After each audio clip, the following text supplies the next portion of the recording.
আজকে আমি মূলা দিয়ে দারুণ একটা রেসিপি তোমাদের সঙ্গে শেয়ার করব। যারা মূলা খেতে একদমই পছন্দ করো না, একবার এইভাবে ট্রাই করে দেখো, অবশ্যই ভালো লাগবে।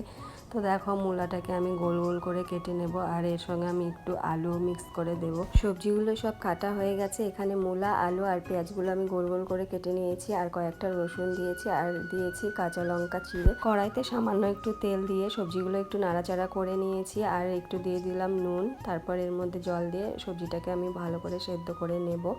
আর একটু সেদ্ধ হয়ে আসলে তারপর দেখো আমি একটু টমেটো আর আদা কুচি দিয়ে দেবো। টমেটোটা আগে দিলে সবজিটা সেদ্ধ হতে সময় লেগে যায়, সেই জন্য আর কি।